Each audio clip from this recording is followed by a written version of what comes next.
Welcome to the New York Times. It's the Chanukah Spectacular. Everything sucks.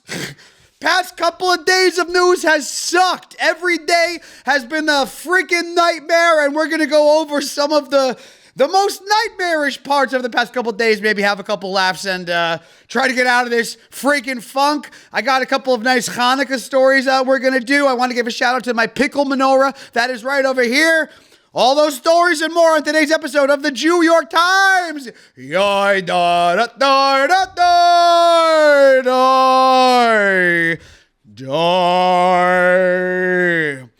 Shalom, shalom. I hope everyone is doing okay.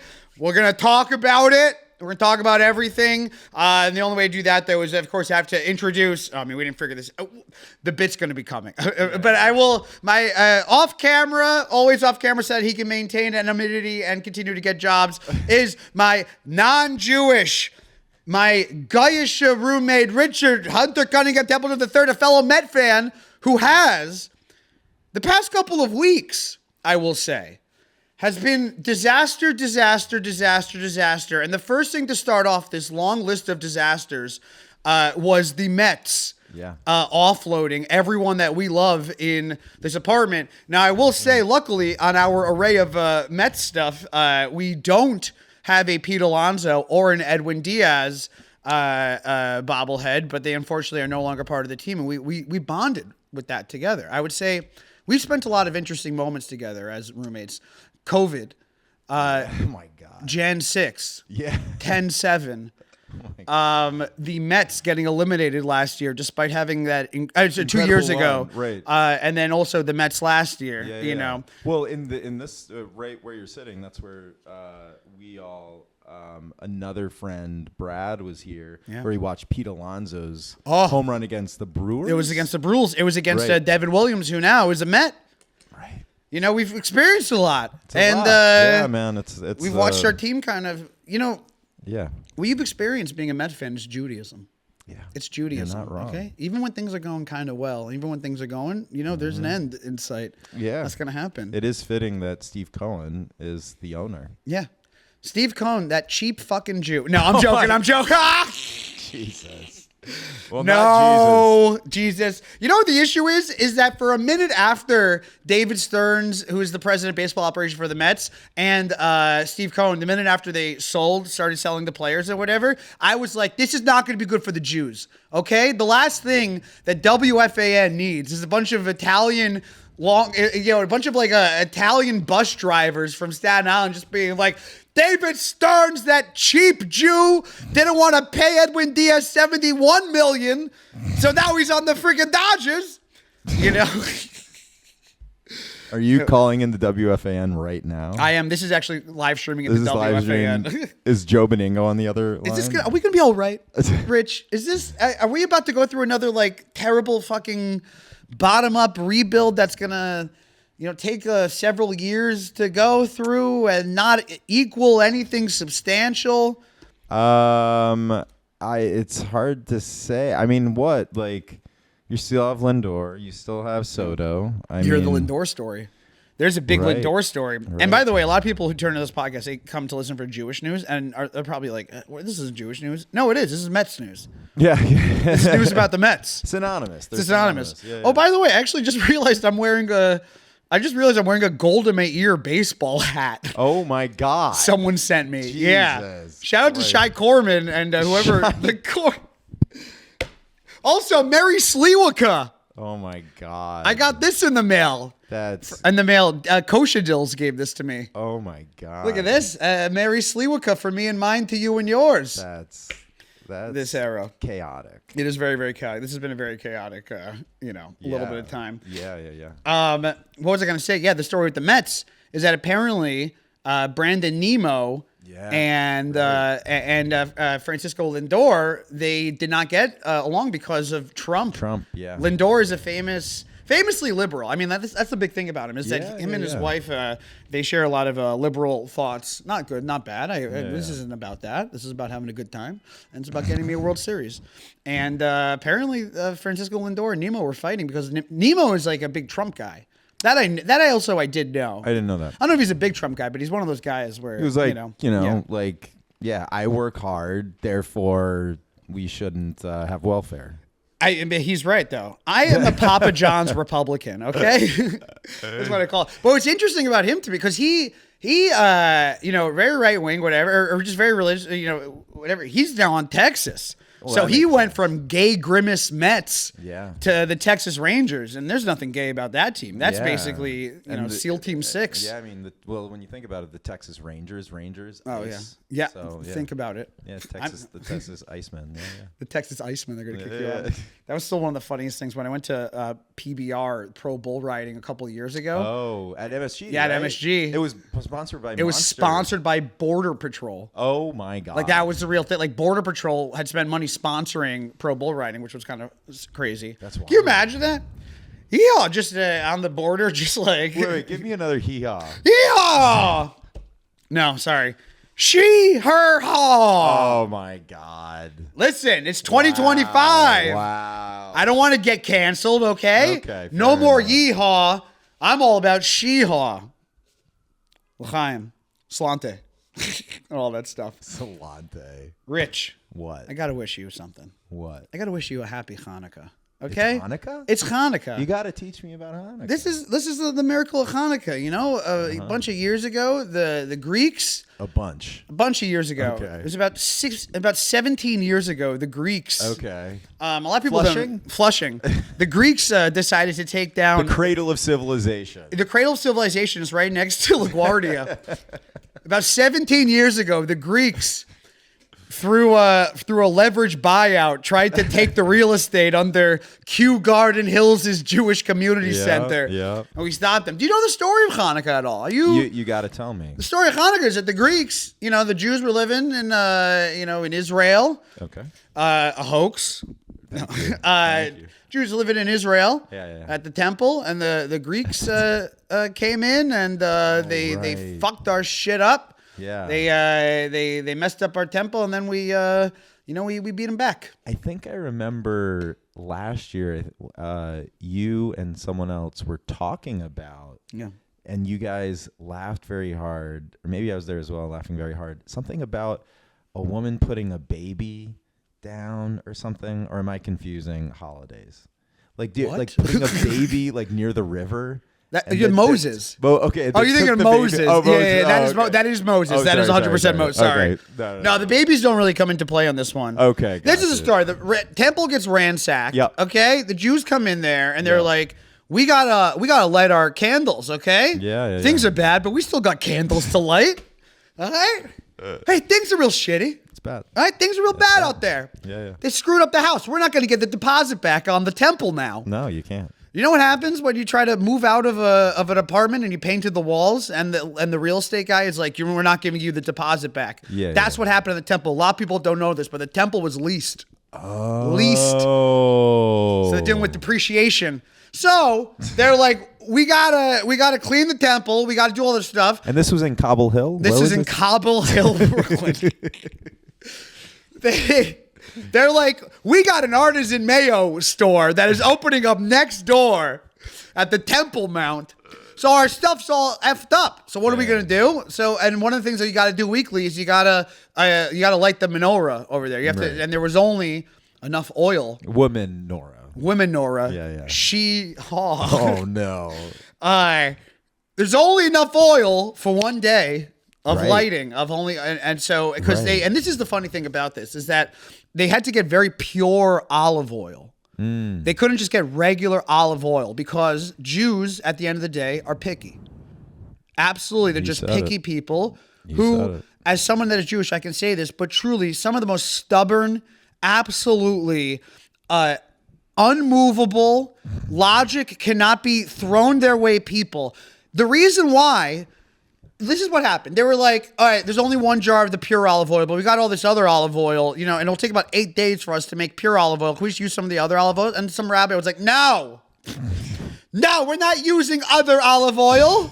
I'd rather there be no candles than use other olive oil. They had to get pure olive oil. Shemen Zayit Zach. Wow. That is what the Hebrew is. We need Shemen Zayit Zach. Pure olive oil. No other olive oil will do. You take that bullshit McDonald's substitute out of here. This is the goddamn temple, baby. Okay? Right. Someone's like, what about canola? And they said, what about canola? What about you go die? Okay? What about canola? Canola sounds like Mineola. Exactly. A lot of people don't know this, but canola is mined in Mineola. Why don't I just use Ronkonkoma gasoline? That olive oil. RFK is in charge of the Temple Mount at that point, and he's like, "We can only use olive oil. No red dyes in our oil or whatever." Your RFK sounds more like a mix of Harvey Firestein and like Phyllis Diller or something. It is. Yeah. So the rabbi is like, we can only light with regular oil. I know that I am being incredibly difficult, but that is what our people are known for. If you think I am being difficult, talk to my mother-in-law, is what is being said there. So they're like, we gotta get right. So we only have 1 day's worth of oil. Yeah. All right. So they're like, we'll light it and see what happens. And you know what, Rich? What happened? A miracle happened. A miracle? A miracle. A miracle on ice? A miracle on ice. That's right. Ice deports the rabbis, and they're like, we can use regular oil now. Rich, would you believe it? What happened? I have no idea. Would you believe this, Rich? You got it. You ready for this? Yeah. The oil that was only supposed to last for 1 day. What happened? 8 days. No way. 8 days. No way. After the first day, I bet they're like, no way, look at that. That's pretty cool. No. After the second day, yeah, I bet they're like, still lit. Okay. Third day, he's like, no fucking way. This thing's still. Fourth day, what? What's happening? What is happening? This is insanity. This Fifth day, Linsanity. It's Linsanity. Okay, remember Hamilton? It's the same thing. This is the Hamilton of the time. Yeah. Watching these candles not burn out in front of the temple was like barricade at a Charlie XCX concert, okay? Everyone's lining up to see the candles that don't fucking go out. Day 5, losing my mind. Everyone's like, no way. Yeah. No way. Yeah. And they all know that 8 days is the day they're getting new oil. Oh, so they had to last all that exactly. time. Oh, so they're like, there's no way it's going to do 8. Yeah. No way. Day 6. No way. You know what? No way. This reminds me of all of those viral flip cup videos. Yeah. Like, it's like, oh, no, it happened. No way it's happening. This is Dude Perfect, okay? Yeah, this is God's version of Dude Perfect. Day 6, everyone's like, no way. 8 days. Is he going to do it? Is he going to do it? Day 7, they wake up rock hard. Whoa. They know they're like, oh my God. This is Jordan's flu game. This is Ohtani 3 home runs to get 50 home runs and 50 stolen bases in the same game. Yeah. Okay? This is the Knicks winning the NBA Cup. The longest and most heralded trophy in professional sports. The NBA Emirates Cup. Oh my God. Everyone's like, can he go 8 days? And Rich, what happened? 8 days, baby. No way. 8 days of lights. The financier? The financier himself. Oh my God. Wait, what is? I hit my thing out there. 8 days. Oh my God. And everyone's like, no way. Everyone's like, no way. I can't believe that this happened. I can't believe that I just watched this one candle burn for 8 days. God damn. It was like the Game of Thrones finale. It was like when Friends they played that 8 day lights. They played it in Times Square. Everyone lined up and watched it. This was pre-streaming, right? This was pre-streaming. This was pre-revenue in general. This is pre-Wi-Fi. So the candle lasts that long. And they're like, in honor of this, we're going to... Actually, what's kind of funny about this is that, like you're supposed to eat latkes and donuts and stuff like that. The reason why is because it lasted 8 days. So the oil... So you're like, okay, oil, whatever. And that's why we eat donuts. That's why we, I do feel like it's a little bit of a stretch to me. The donuts part is a little bit of a stretch. The only thing related to it is just the oil. Yeah. They could have had empanadas and it would have been the same. They could have had, what else is fried? Mozzarella sticks. Ooh. Yeah. Ooh. Oh my God. Instead of latkes? Well, we're not getting rid of latkes. We're not getting rid of latkes. We're not getting rid of the donuts. We are getting rid of, so we're adding. You're adding. We're adding. We're not getting rid of latkes. We're not getting rid of donuts. We are going to be adding mozzarella sticks to the list. It's official. Done. Mozzarella sticks are Hanukkah food. It's over. Can I go for one gripe? What? One gripe. GRIPE, yeah. Can I gripe it? Gripe it. Gripe it up, gripe On it up. Hanukkah, you're supposed to eat donuts, sufganiyot, jelly donuts in honor of Hanukkah because of the oil that lasted for 8 days. Supposed to do a jelly donut. Now, here's the problem. The donuts around Hanukkah all suck.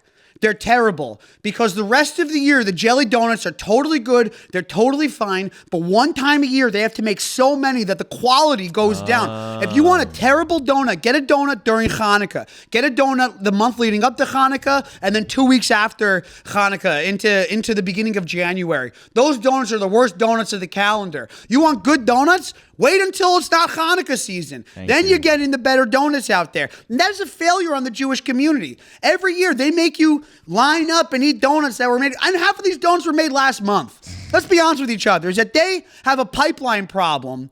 This is a shipping problem that they haven't solved for. And because of that, during Hanukkah, all the donuts you have are dry. There's not enough jelly in the middle. Yeah. The product is worse. It's not as good as regular donuts during the year. With that setup, you have to tell me that you're about to reveal like the biggest product endorsement ever. Let me tell you right now, I am endorsing a product, okay? There's one product around Hanukkah time that I guarantee you, I promise you, is made fresh. Fresh to order right there. Only one Hanukkah thing, just across the board. And that is the Vinnie's Latke Hanukkah pizza in Brooklyn, baby. Hanukkah pizza Latke. We'll talk about that. I actually had that as my first. I think you saw it. Was that a good pivot? Yeah, that was a great pivot. Was that a good pivot? Did you plan that pivot? I mean, you just set it up to such a degree. Is that where you were leaning to? I was anticipating something because you were like, these jelly donuts are awful. Because basically, in that moment or in that diatribe, which we'll call it a diatribe. We'll call it a diatribe. Manifesto. A manifesto. Manifesto. She-hog. But it sounded like you were able to, in short, identify a close-ended problem. In that it wasn't like, oh, no, it's like, this is bad. This is bad. We need good. Yeah. And we'll get to the bad. I'm telling you, this episode is going to be not fun for a little bit of stretching. And we got to. Yeah. But that's the thing. We have to with this. I actually, to be completely honest, there was a moment, this week, I really was deciding whether I want to record anything this week. Yeah. This week, it's not just one story. It's like 4 or 5 stories. I kind of stuck. And it's Hanukkah. But it's Hanukkah. And that's why we come out here. We have to, do the stuff. Actually, it's not even Hanukkah. It's Sliwaka, baby. That's right. No. Merry Fedorica. Oh my God. Yeah, the menorah fedora. There it is. Vinnie's Pizza. I just want to give a shout out to Vinnie's Pizza. In Brooklyn, Vinnie's Pizzeria. I collaborated with them. I want to say, give them the full credit for this. Vinnie's Pizza started following me, and then I was like, Vinnie's Pizza, we should maybe do something. And then we should do something. Do something. More Russian. Look at me. You come to my store. I use Vinnie Pizza. You eat my pizza like this. Come it. Come it. You like? We accept Discover. And we accept Venmo. Was that Sebulba from... Whatever that was. Yeah. Actually, while you're there, you mind grabbing me we got Blackberry. Yeah, get me the Pepto-Bismol that's right over there off camera. The Pepto. No, they give me the there's in the seltzer kind of in the seltzer thing over there. Vinnie's on Broadway. Here's what we're gonna do. Okay, so Vinnie's on Broadway. Start following me. I DM them. I was like, we should do something together. They're like, great. The owner is a man of the tribe. I will say, owner's a man of the tribe, and we ended up working. He created a latke pizza. What's funny is that the latke pizza originally was going to be one big latke that was going to have sauce and cheese on it, but the big latke apparently did not work well. R&D, it did not pass the R&D, so they ended up doing a pizza that has a bunch of mini latkes on it, some sour cream, some applesauce, and some dill, and a little extra cheese on top of that. We shot that a couple days ago. It went viral. It was only supposed to be on the menu for 1 day. but befitting to the story of Chanukah, the demand for this viral pizza has lasted for several more days.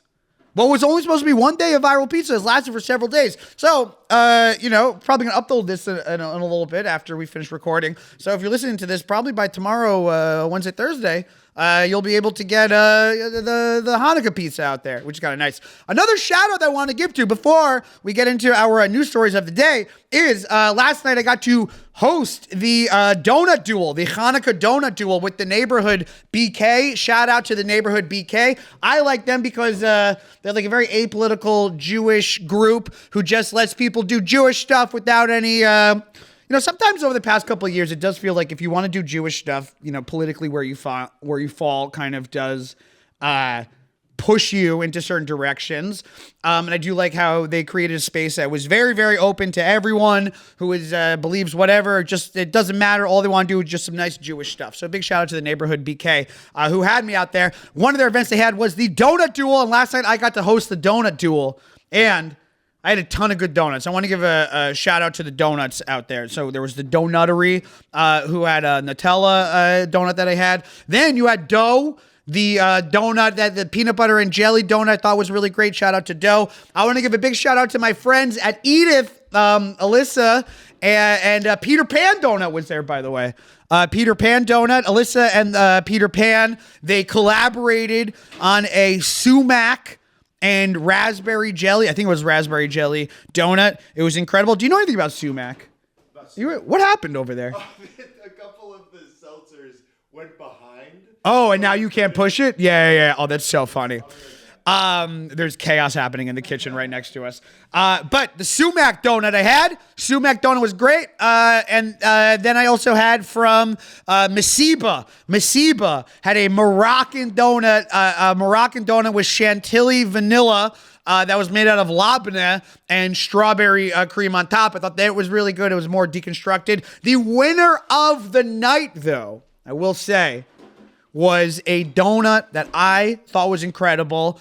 A big shout out to Dacha 46.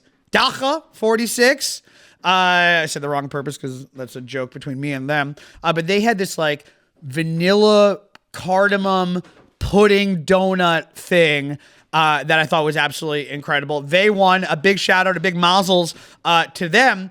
But why am I bringing this all up? Because Jaboy, he has a new credit that he's adding to his list of credits out there. Are you ready for this? Jaboy was on Fox 5 last night. Yeah. Fox 5 News. Here is me talking about donuts. It is loading right now. Boop, boop, boop, boop. Oh my God, I'm looking back on it. By the way, if you want to see any of the donuts, you can kind of go to my Instagram over there and you can check out those where we are. Here we go. Masiba. Where is it? This is good. And just in time for the holidays, Brooklyn's annual Hanukkah Donut Duel. Those look good. The showdown took place tonight at Moxie, Brooklyn, Williamsburg, and it was a sweet competition to say the least. Some of New York's top chefs went head-to-head, topping to topping, to bring home the trophy and bragging rights. Comedian Eitan Levine was the host for tonight's festivities, and he says it's all for fun. This is pure Jewish joy is what I would call it. I think that the past couple of years, everything has been very sad and very divisive, and being a Jew is complicated, but there's certain ritual Jewish things that there's just completely apolitical. All right, DACA 46 was tonight's winner, but it's safe to say that everyone who ate the donuts were the real winner. That is right. I made it onto Fox 5. You know what's actually funny? The last time I was on Fox 5, this is a real thing, the Rangers had won some playoff game or something, and I was one of the screaming fans. The guy was doing like, we're outside of, Madison Square Garden, and I walked into his shot and was like, Rangers! But anyways, big shout out to Dacha 46 for doing it. They do cakes. They do cakes. Okay, so let's say about. Is there any? Oh, wait, I do want to give before we go into the serious stuff a little bit of New York Times sports news. A blockbuster deal happened in the NHL over the week, and as far as I know, doing a little research, this is the first time that there's been and I want you to see if you get this, okay? So Zev Buyam from the Minnesota Wild was part of a trade that sent him over to the Vancouver Canucks for Quinn Hughes. Now, this is the first time, as far as I'm aware, that there's been a Jew-on-Jew trade in the NHL, which is kind of interesting. Zev Buyam is a standout. For rookie defenseman who was drafted last year. He played a little bit last year. He started to play this year. He started to, really solidify himself as a standout. Quinn Hughes is one of the best players in the NHL. Fun fact about the NHL is that I would say like half of the top 5 players are Jewish. Quinn is one of the Hughes triplets with Luke and Jack Hughes. A little sad part to this, by the way, is that Zev Buyam says, actually not a sad part, is that he said that he wasn't misled by the Wild when the trade was happening. So a little Jew for Jew trade, a little Jew on Jew action. Who got the best Jew? That's what I want to know. Ooh. Jew. Is that the Jew song? I think that's a Jew song. It's a Jew song. It's a Jew song. Okay. It's a Jew song. It's a Jew song. Okay. So, shout out to Zev Buyam, to the Buyam family. By the way, what do you look at? I was just trying to look up the trade. Oh, yeah. Oh. Zev Buyam, this is the thing about Zev Buyam. His parents are Israeli. So he is actually the first time that an Israeli, because he has half citizenship. So this is the first time. Zev is the first Jewish Israeli who has ever scored in the NHL. Oh, wow. And he scored a couple of weeks ago. Just to clarify one thing. Half citizenship, or he has dual citizenship. Okay, His parents moved. You always have citizenship if your family, if one of your relatives is Israeli. Oh, okay. Or if you're Jewish, you can claim right of return. So his parents are Israeli. His mother, I think, was a professional basketball player in Israel. They moved to Sacramento. They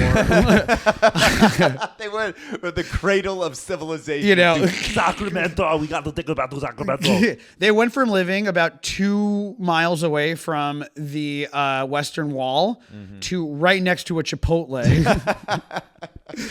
on the 101. Yeah. But as far as I know, first time there's been a Jew on Jew trade in the NHL. I don't know. I'm sure that there's been Jew on Jew in Major League Baseball. There's tons of Jews there, but I thought that was an interesting thing to happen. Okay. Well, let me just move this over here. This is like, okay, here we go.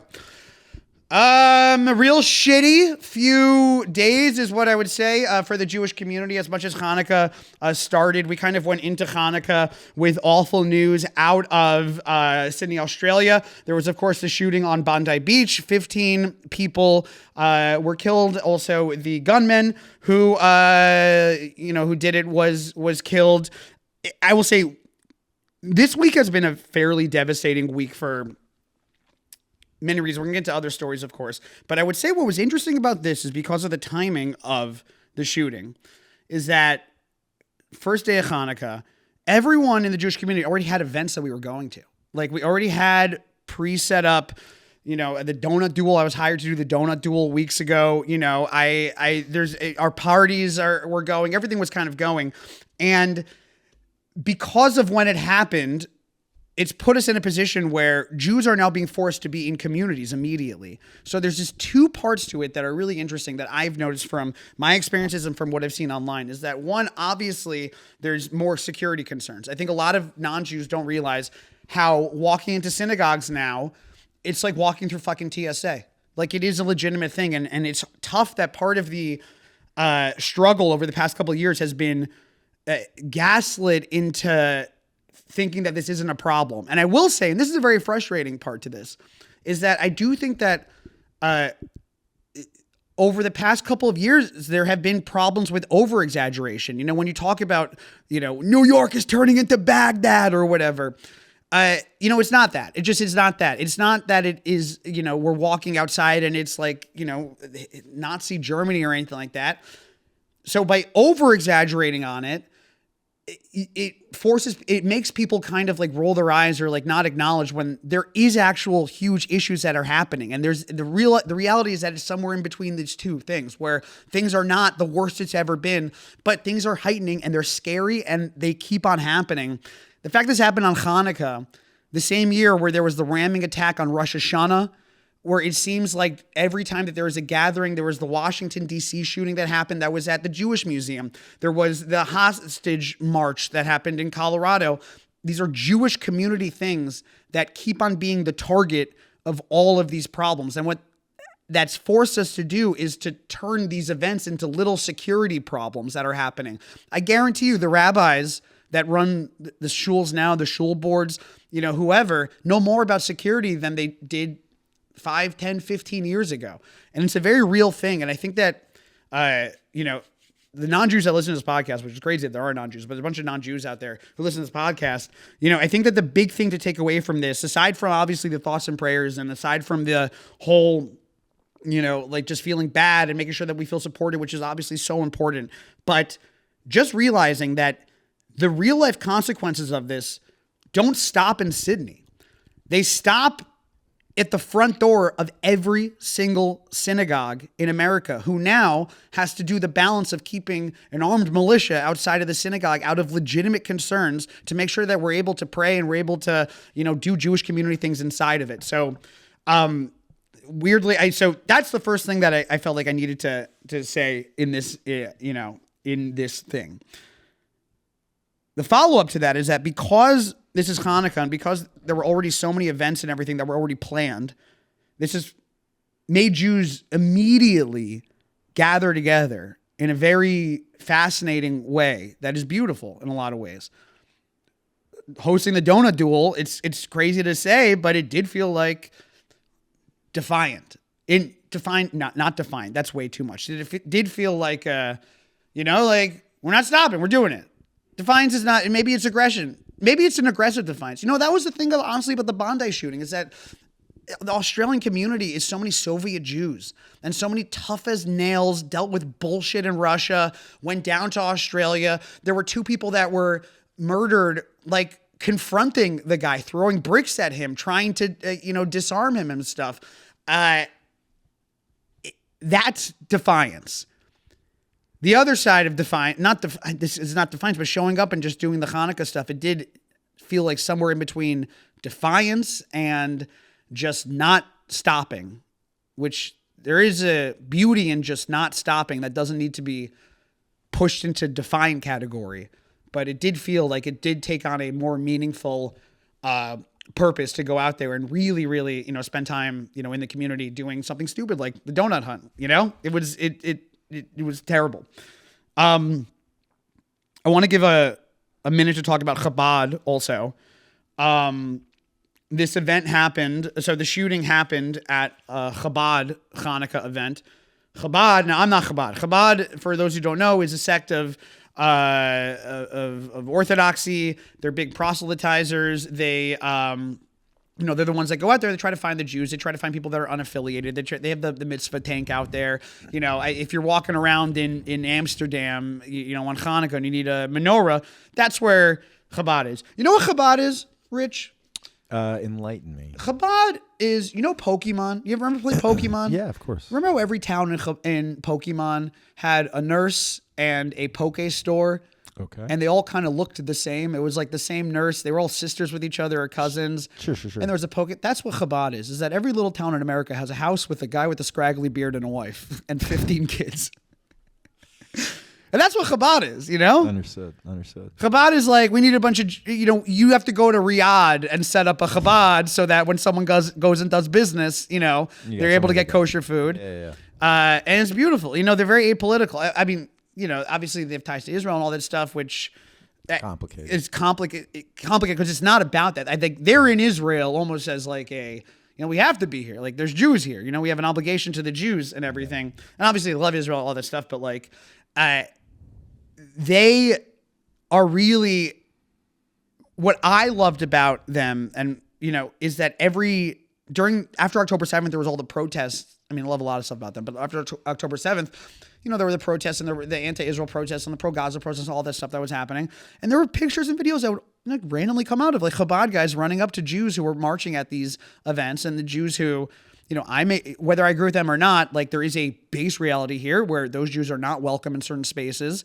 And Chabad doesn't give a shit. They're just like, I got a quota of how many guys to put tefillin on. You know, I got a box full of menorahs that I got to find all the Jews I can find and hand it out.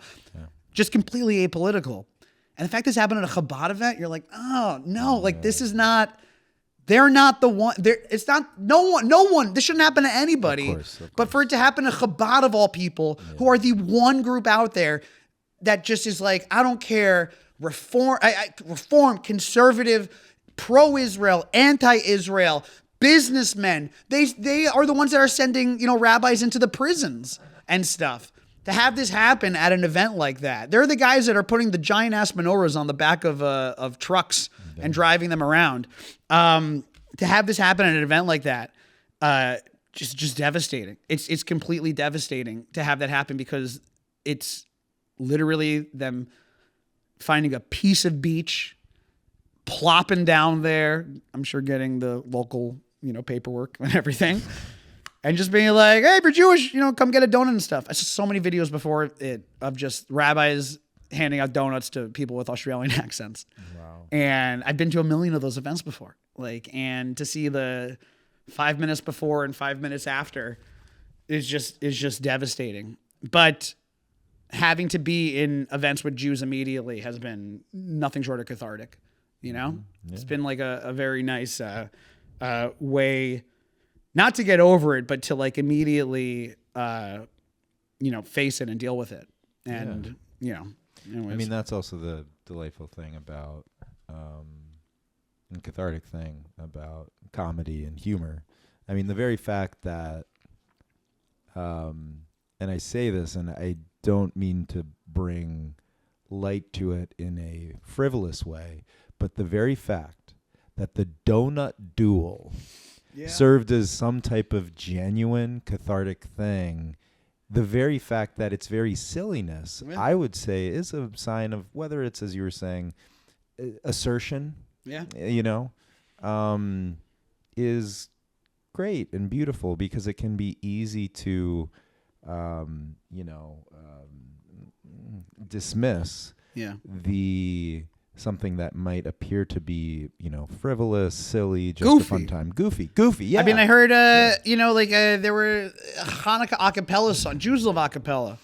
Yes. Jews love acapella more than they love their sons going to law school. Yeah. Like, they love acapella. And it's like, you're hearing a Jewish acapella song, you're not thinking of Bondi, you're not thinking of, you know, hostage, you're not thinking of Gaza, you're not thinking of any of, you know, Lebanon or whatever like that. You know, you're just hearing, you know, a bunch of dudes in their 40s, actually in their 30s, you know, just beatboxing and singing acapella covers.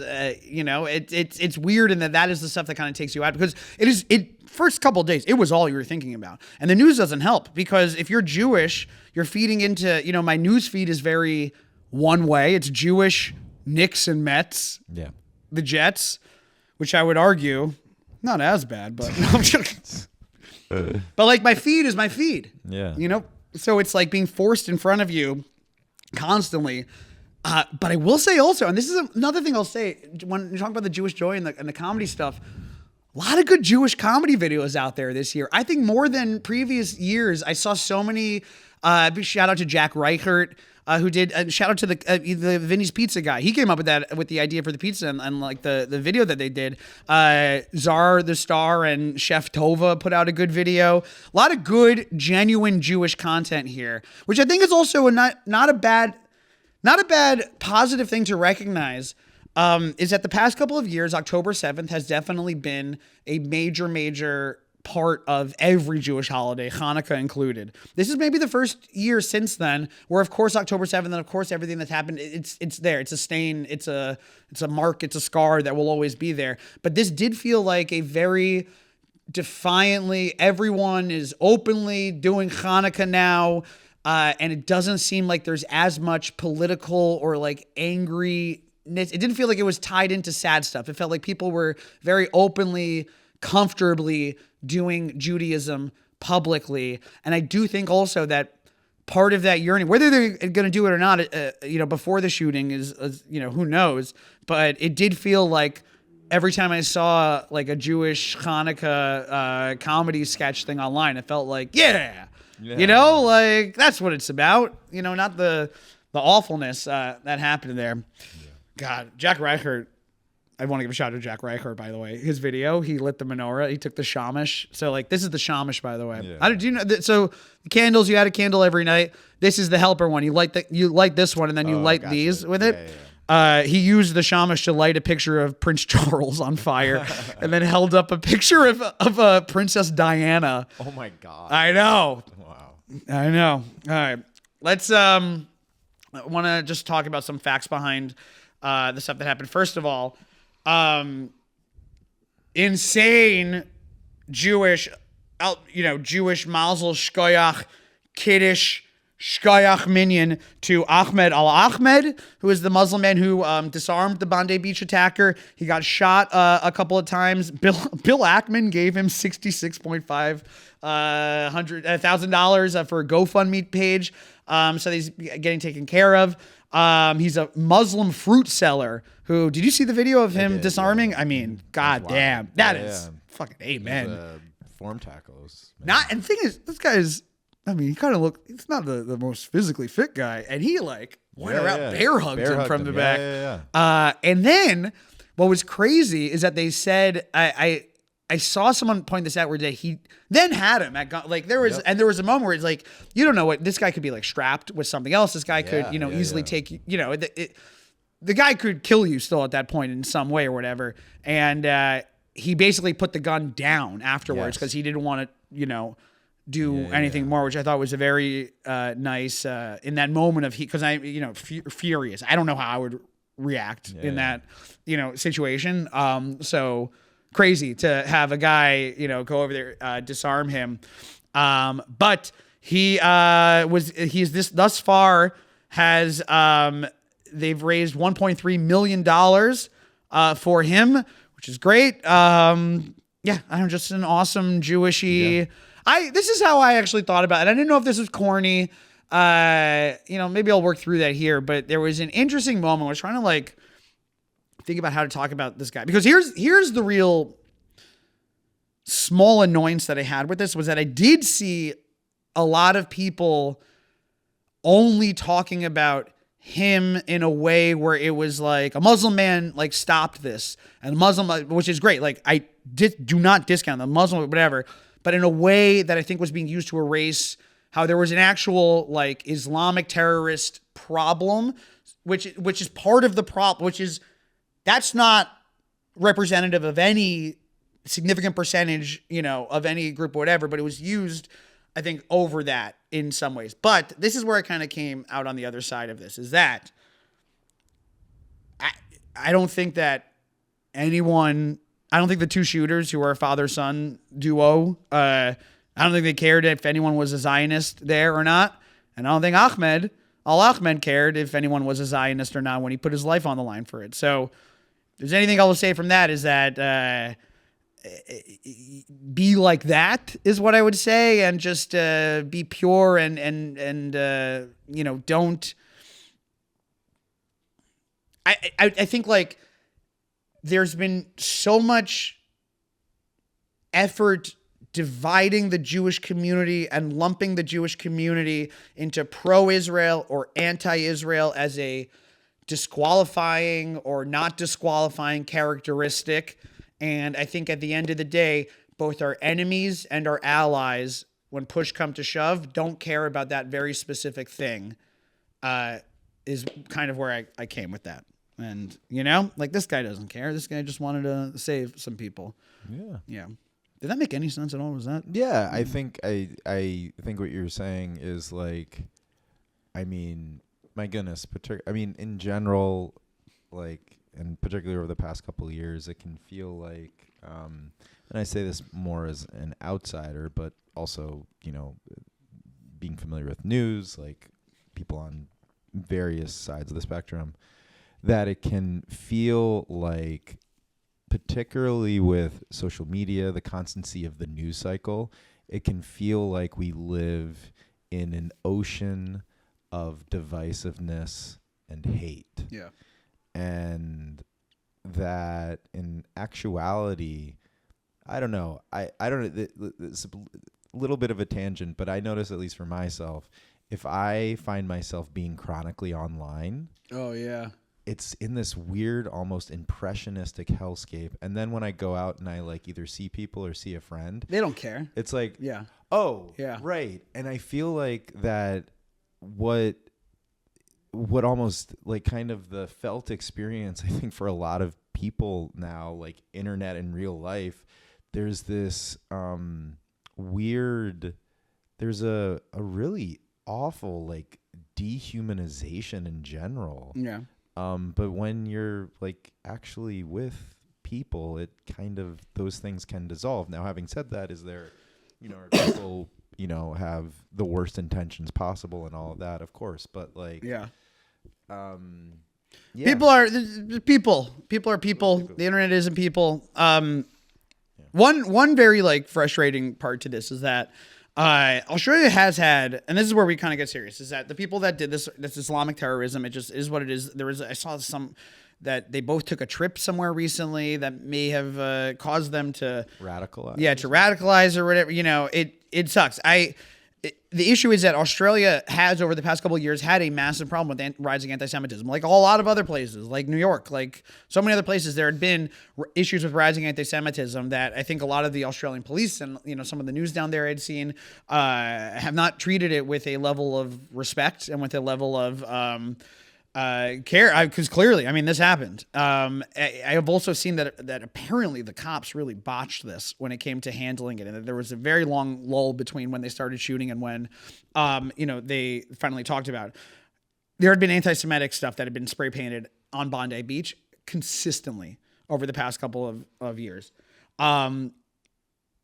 This is where I'm like, there was a guy that was on a horseback riding around with a massive Gaza flag. Now, I don't have an issue with the Gaza flag per se, but riding around on a horseback, on Bondi Beach, no one's riding around on a horse. That is a little bit, there's nothing else to say from that. It's like, that's intimidation. That's not pride. That's not helping Palestinians. That's going out there and showing like a show of force in someone.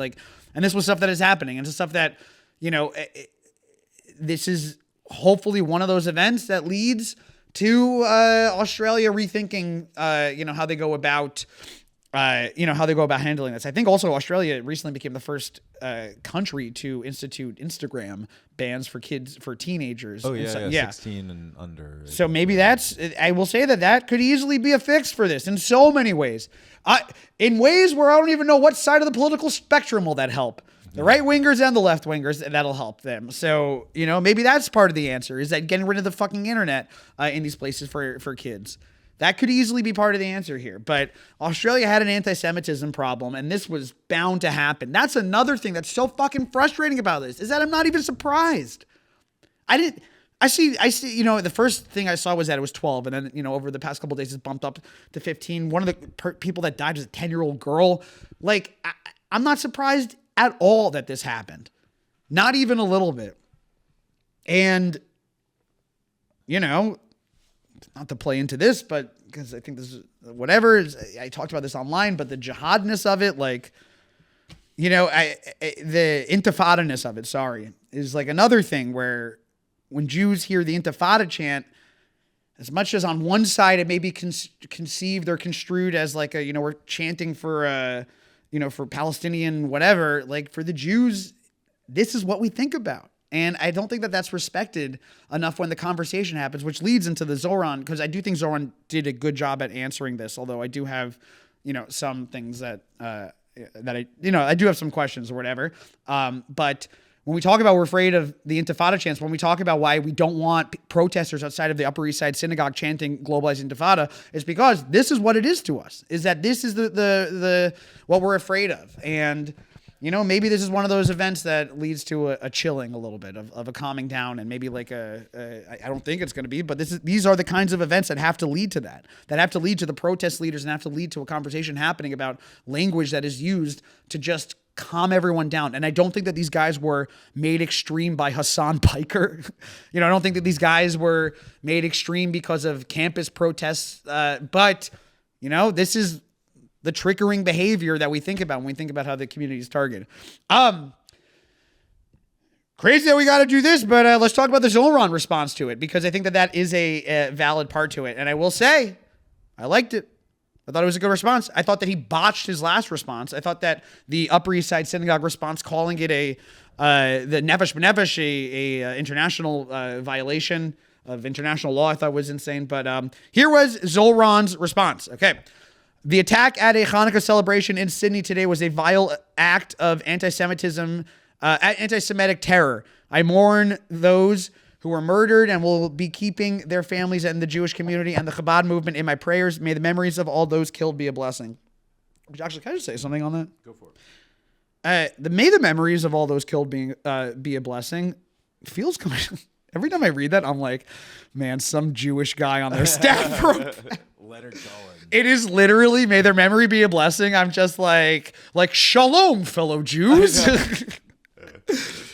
Ma nishtana, I mean, listen, it is what it is, but it does every time I hear that, it just feels like, doth thou saith unto thee, mayeth the blessing be from me and mine to you and yours. We must find a crack in the light. That's right. And that is how, oh no, wait, I fucked that up. The crack in the something, and that's how the light gets, in the cement? Yeah. It's something. It's a crack. You need crack to put on your yarmulke. Here comes Hanukkah. May their memory be a blessing. Rod Carew.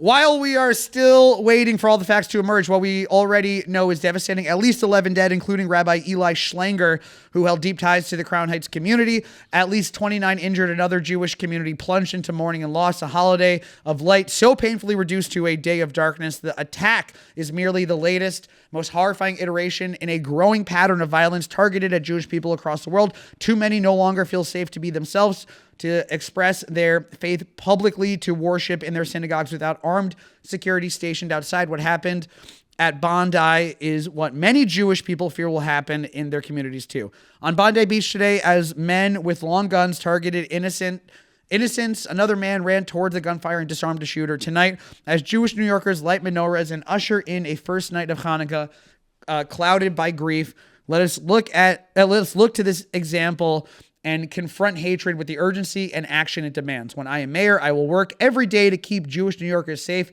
on our streets and our subways, at shul, not synagogue, at shul. Ooh, very, very appropriate. Interesting. In every moment of every day. Let this be a purpose shared by every New Yorker, and let us banish this horrific violence in the past. Okay. Here's what I will say. Number one, read a lot of statements. Best statement from a non-Jew. I said I thought his statement was honestly better than Bernie's statement, which is fine because he's Jewish. He can, whatever. I saw a lot of statements out there for a lot of people, like Marco Rubio and Ted, all the non-Jews who went out there. Thought it was great. I thought this was a really good. I thought this was really good. Two notes that I have for this are, one, the may the memory be a blessing thing. Every time I see that, I'm just last thing, I didn't like the when I'm a mayor, I will work every day to keep Jewish New Yorkers safe. That to me, I was like, I don't know if I need to hear that now. It's implied, I'd rather a Geseit Gesund at the end of the day or something like that. Yeah. The response, I posted this online, and I do think that over the past couple of weeks, when it comes to Zoran, who is not even the mayor yet, which is crazy because this is going to be the next couple of years of discussing everything that he does to some extent. I thought that he handled the first swastika issue when there was a swastika that was painted on the high school. I thought he handled it okay. I thought the statement was a little bit bland, more just like needed to happen because someone did something and they need to just go out there and condemn it. Which he did. Second thing was the protests outside of the Upper East Side Synagogue that had Nefesh B'Nefesh, which is an immigration service that he claimed violates international law, something that is not true. That messaging, and he did later on semi-corrected in a New York Times article through his press agent, through his spokesperson, but not through him directly. I thought he really fucked that up bad. I thought that was handled disgustingly. I thought that was the kind of stuff where it really made the bar for places to protest so low that it was terrifying. because, like every synagogue has stuff about Israel, except for, the anti-Zionist ones, which are out there, but, the overwhelming majority of synagogues have Israel materials in it. I thought that he handled that one terribly. I have so many issues still about his usage, his not full on condemning the Intifada stuff. I also still want to see him talking to Jews that aren't just Satmar Chabad, or, Ilana Glazer from Broad City. I think that he has not really addressed that middle average New Yorker in a public way. Now, we're going to get into it because there is a story about this, because he did meet with a bunch of rabbis. And apparently the meeting went pretty well, although some rabbis were like, whatever, whatever. But I do think that he still, until he starts to meet with Jews, with real Jews at real Jewish events, not that they're fake Jews, but like with actual, your standard Jew out there. I take it very happy that he said this, and I'll give him all the kudos in the world. The way to step that up and the way to make sure that you promise all the stuff that is in here and the way that it's carried through is a relationship with actual Jews in the city, not just the leaders. And that includes people with ties to Israel. I use this as the example all the time, but like Hillel, for instance, is the Jewish college group. He has to meet with them. That's a Zionist organization that frequently also butts heads with SJP and JVP. SJP is a group that he started, on his campus. So until I see some of that building, I can't really go all the way rah, rah, rah, Zoran. This I thought was a good statement that leads to at least a positive conversation that will happen. And I want to make sure that I still, I got some shit and I don't care. I'll take the shit. I'm very open about how I feel about stuff. I don't really, shy away from how I feel about things online. I got some shit about posting that. I don't care. I think that this is the kind of moment where you look to Zoran, you say, thank you for saying what you said. Here's my concerns. I hope that you keep this bargain up and this promise up, and we'll see you at the next one, which is bound to happen there. What do you think of the statement? I thought it was solid. Yeah, I'd probably honestly want to or need to reread it. Yeah. But yeah, I don't know. I mean, it's interesting as he's about to get into office, how you can kind of see, and I don't put this in that category, but just the realities of like coming into office and realizing, not to say he didn't before or what have you, but like the reality of you are, in a certain sense responsible for all of the people. Yeah. And like, and like the reality of like a, bustling, 8 million plus area, in addition to, what is it? The mayor of New York is the second either toughest or highest job in the land. Yeah. It's what the hardest job is? What? Chabad rabbi pro. Eitan Levine on the board. Yeah, I mean you can see it a bit on like the political end and all of the. I know we talked about this a bit, not necessarily on here, but politically in terms of people primarying or not primarying against Hakeem Jeffries to. Mamdani going to the White House, right? Like, you can kind of see like, threading that needle, and at times, admittedly, what feels, and I'm a Mamdani fan, but like what feels maybe more nakedly political, and this feels, I mean, this is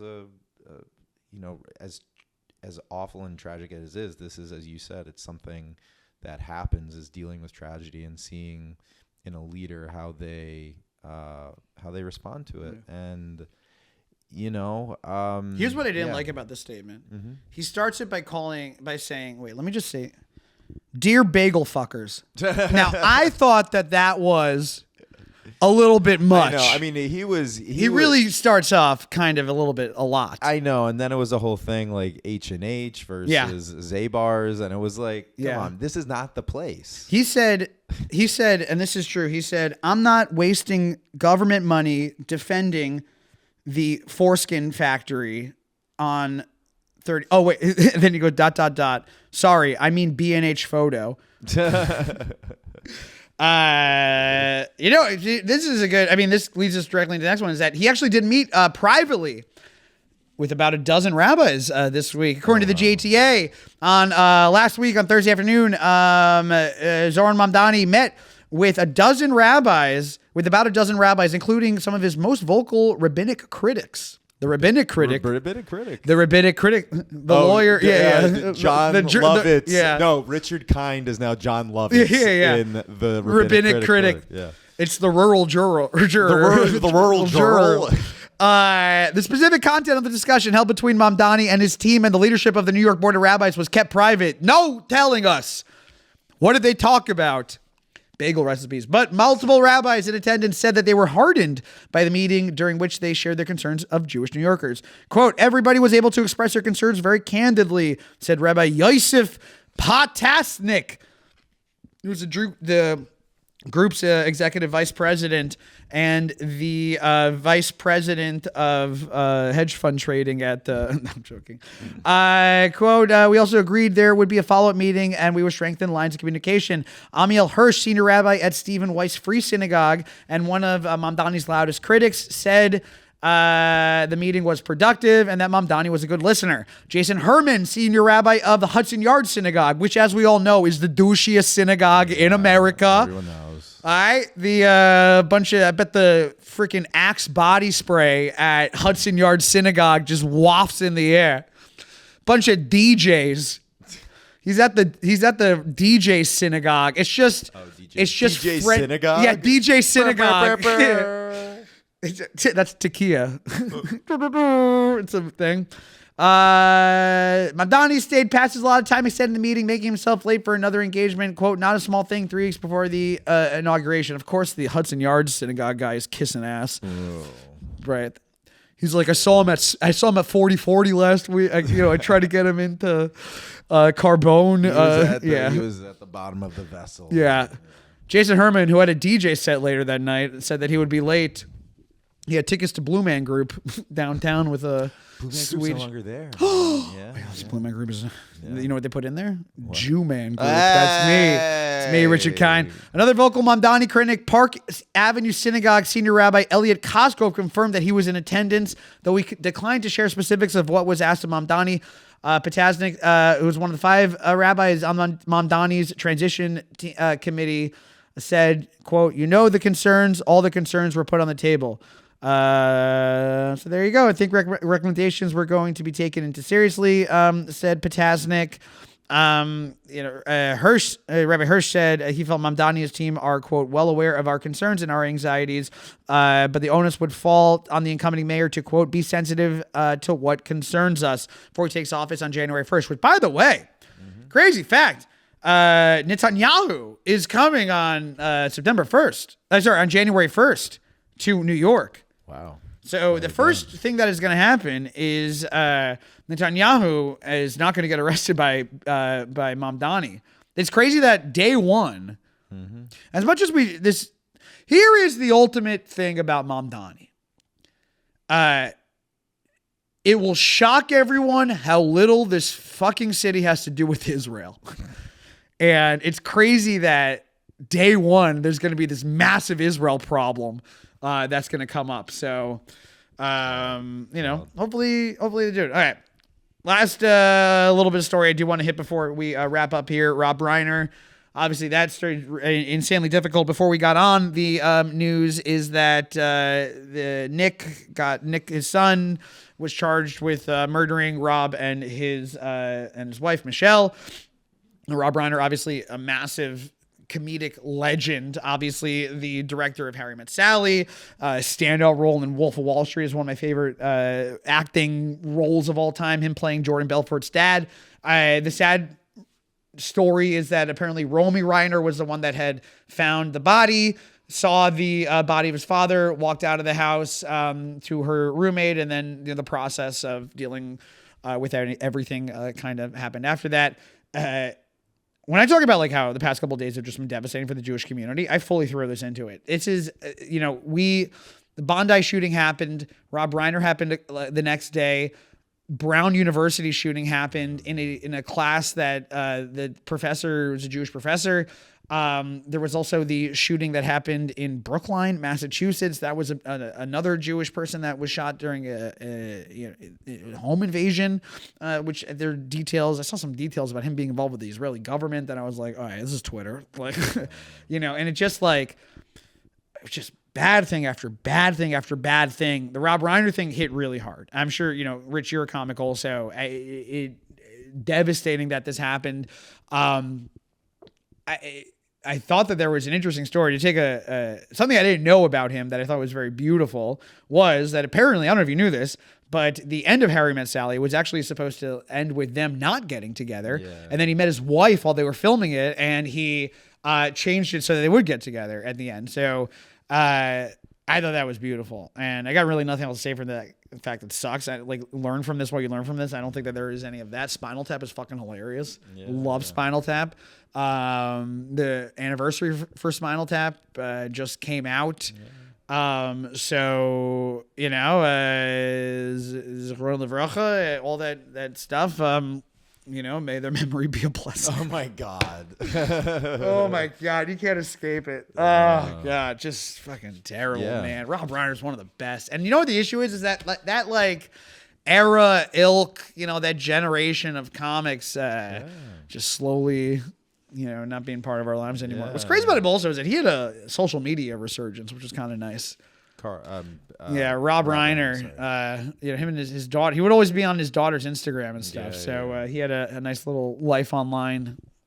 Sucks. Yeah. Why'd you do it? What? No, it was a joke. Kid apparently had drug problems and stuff. The fight happened at Conan, although I'm seeing the New York Times. Actually, here's the interesting thing that happened is that New York Times released an article today that was like a lot of like sources close to the Reiner family, and they did it, I think, just to like squash rumors that were happening. But they were saying that like drugs, a drug addict. There was a fight that happened at Conan's thing, and then later on, Billy Crystal apparently showed up immediately and was devastated. So, awful, devastating. I don't have a better way to end this. You have a better way to end this? How should we end this? What's the Hanukkah news? What if I type in Hanukkah news? Hanukkah news. 18 dead in Chanukah massacre. If I type in every fucking day, so Chanukah news.